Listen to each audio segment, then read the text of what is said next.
வணக்கம். இது மக்கள் அதிகாரம். அன்பார்ந்த தமிழ் சொந்தங்களே, அனைத்திந்திய அண்ணா திராவிட முன்னேற்றக் கழக பொதுச் செயலாளர் ஐயா எடப்பாடி அவர்கள் தமிழகத்தை மீட்போம், மக்களை காப்போம் என்ற தலைப்போடு தமிழ்நாட்டில் மக்களை சந்திக்கிறார். இந்த சந்திப்பின் போது இது அனைத்திந்திய அண்ணா திராவிட முன்னேற்றக் கழக சொந்தமான ஒரு மக்களை சந்திக்கும் எடப்பாடி அவர்கள் எதற்காக பிஜேபி தலைவர்களை அந்த வாகனத்தின் மேலே அமர வைத்து ஏதேதோ பேசுகிறார். எங்களுக்கு ஒன்றும் புரியவில்லை. தமிழகத்தை மீட்போம், மக்களை காப்போம் என்ற ஒரு குறிக்கோளோடு அனைத்திந்திய அண்ணா திராவிட முன்னேற்ற கழக சார்பில் தான் நீங்க போறீங்க. ஆனா பிஜேபி கட்சிக்காரர்கள் எதற்கு? அனைத்திந்திய அண்ணா திராவிட முன்னேற்ற கழக கட்சி எவ்வளவு பெரிய ஆளுமைன்னு உங்களுக்கு தெரியுமா? இதெல்லாம் தெரியல. வேணா அந்த மேடையில் ஏறி, திருமாவளவன் அவர்களே நீங்கள் யார் எங்களை கேட்பதற்கு? அனைத்திந்திய அண்ணா திராவிட முன்னேற்ற கழகமும் பிஜேபியும் நெருக்கமாக இல்லை என்று உங்களுக்கு தெரியுமா அப்படின்னு கேட்குறீங்க. எங்களுக்கெல்லாம் மிகுந்த ஒரு வலியாக இருக்குது, வேதனையாக இருக்குது இதையெல்லாம் பார்க்கும்போது. அண்ணா திராவிட முன்னேற்ற கழக தொண்டர்களின் கோரிக்கையே என்னவென்றால், பிஜேபியை தவிர்த்து தான் நீங்கள் தமிழகத்தில் கூட்டணியை அமைக்க வேண்டும் என்பதே விருப்பம். ஆனால் நீங்கள் பிஜேபியுடன் நாங்கள் நெருக்கமாக இருக்கிறோம் என்று சொல்வது எங்களுக்கெல்லாம் பேர் அதிர்ச்சி தருகிறது. அதோடு இல்லாமல் கம்யூனிஸ்ட் எங்கே போய்விட்டது? தமிழகத்தில் இல்லை. கம்யூனிஸ்ட் இரு கட்சியிலே இல்லை அப்படின்றீங்க. அப்புறம் பார்த்தா சிதம்பரத்தில் என்ன சொல்றீங்க? கம்யூனிஸ்ட், விடுதலை சிறுத்தைகள்லாம் அதிமுக கூட்டணிக்கு வர வேண்டும் என்று அழைப்பும் கொடுக்குறீங்க. இது எப்படி சாத்தியம்? ஒன்றை புரிந்து கொள்ள வேண்டும். கண்டிப்பாக நீங்கள் பிஜேபி எழுதி தரும் வசனகர்த்தாவை தவிர்த்துவிட்டு அதிமுக சார்பில் நீங்கள் பேச வேண்டும்.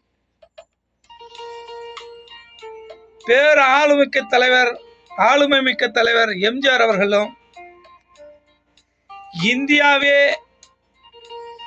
இரும்பு பெண்மணி என்று சொன்ன ஜெயலலிதா அவர்களின் தலைமை வகித்து இயங்கிய அதிமுகவும் இந்த வழியில் தான் நீங்கள் பயணிக்க வேண்டும்.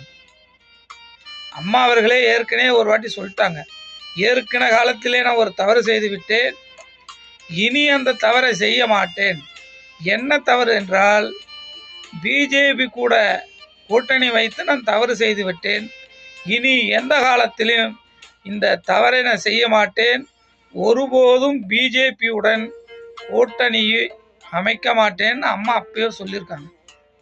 ஆனால் நாங்கள் பிஜேபியுடன் தான் கூட்டணி போவோம் என்று அடம் பிடிக்கிறீங்க. இது எப்படி? இது நாங்கள் எல்லாம் நினைத்த அதிமுக, நீங்க கட்டி அமைக்கிற அதிமுக வேறையா இருக்குது.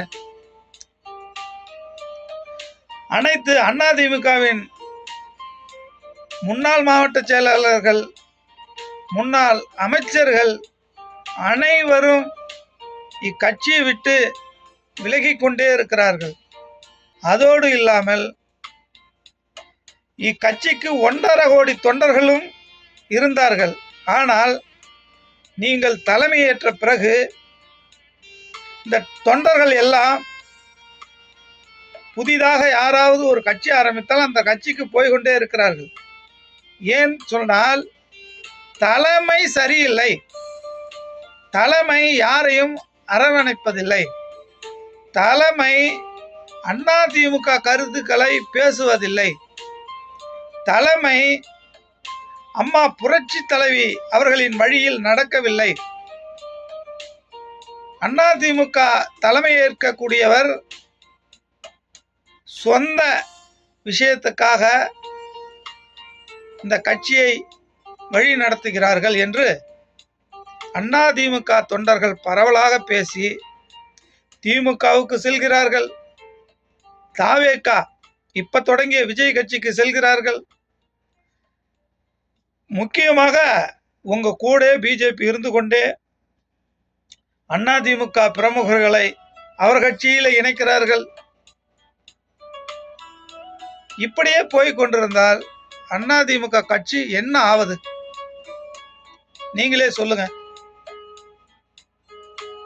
நீங்க கட்சியில் தமிழகத்தை காப்போம், மக்களை மீட்போம் தானே ஒரு தலைப்போடு தானே மக்களை சந்திக்கிறீங்க.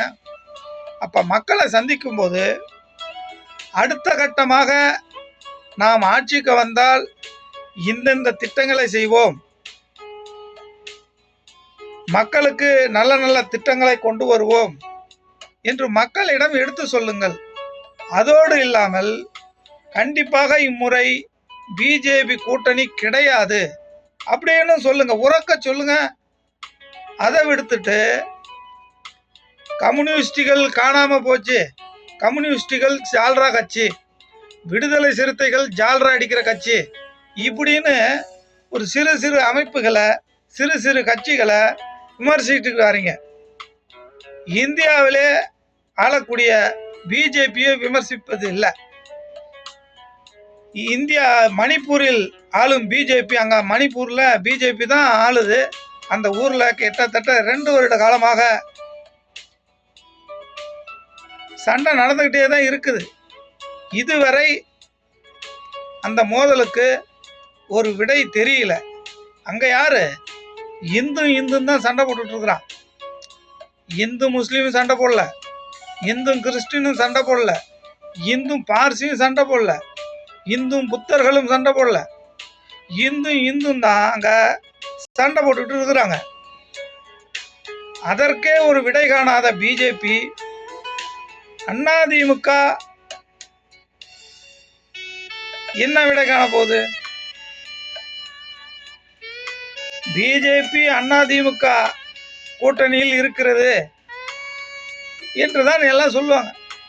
இப்ப எப்போதுமே அம்மையார் அவர்கள் என்ன சொல்லுவாங்கன்னா, அதிமுகவுடன் யார் யார் கூட்டணி வரீங்க அப்படிதான் சொல்லுவாங்க. ஆனா இப்ப அதை கடந்து தலைகீழா மாறி பிஜேபியுடன் அதிமுக கூட்டணின்னு வருது. இது எவ்வளவு பெரிய அசிங்கம் அந்த கட்சிக்கு, இது எவ்வளவு பெரிய அவமானம் அந்த கட்சிக்கு. ஒரு பேர் ஆளுமை ஆண்ட கட்சி இது, 2 தலைவர்கள் ஆண்ட கட்சி. ஆனால் நீங்க உங்க சுயநலத்திற்காக இந்த கட்சியை அடகு வைத்து விட்டீர்கள். இம்முறை அப்படியே அதிமுக ஆட்சியில் அமர்ந்தாலும் கண்டிப்பாக ஒரு 3 மாதங்களோ அல்லது 6 மாதங்களோ கழித்து பிஜேபி கர்நாடகாவில் எப்படி வேலை பார்த்தார்களோ அதே வேலையை இங்கு தொடங்குவார்கள். என்னவென்றால் ஓரிரு மாதங்களுக்கு பிறகு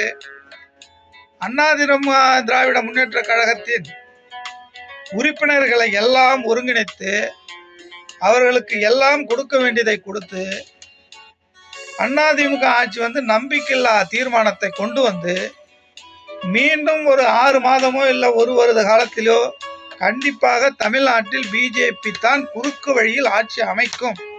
இதை எழுதி வச்சுக்கோங்க எடப்பாடி அவர்களே.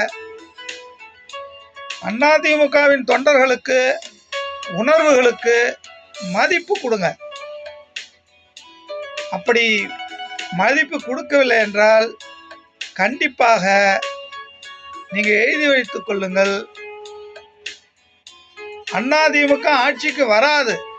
அப்படி வந்துவிட்டால் 6 மாதமோ அல்லது 1 வருடத்திலோ பிஜேபி தான் ஆட்சி கட்டிலில் அமரும்.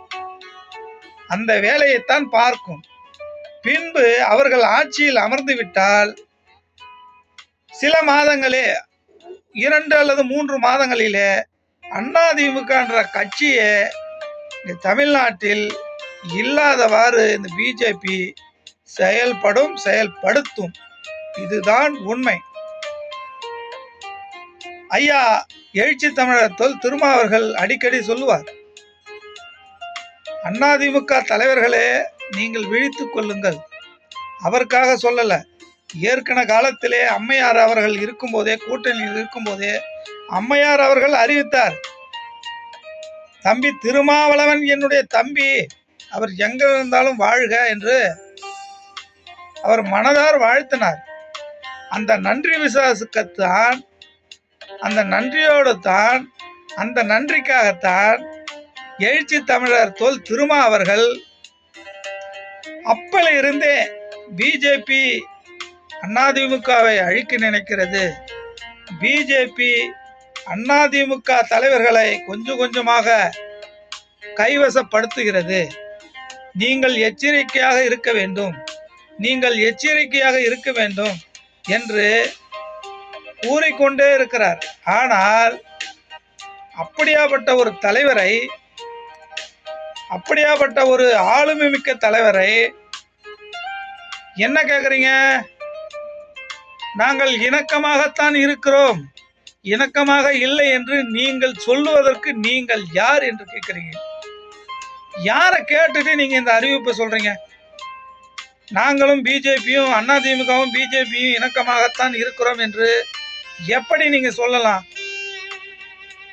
இந்த கட்சிக்கு 1.5 கோடி தொண்டர்கள் இருக்கிறார்கள்.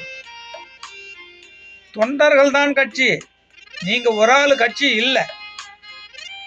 ஆகையால் ஐயா எடப்பாடி அவர்களே, தொண்டர்களுக்கு மதிப்பு கொடுங்கள், தொண்டர்களின் உணர்வுகளை மதியுங்கள்.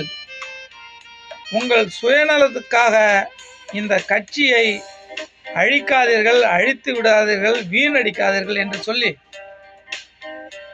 விடைபெறுகிறேன். நன்றி, வணக்கம்.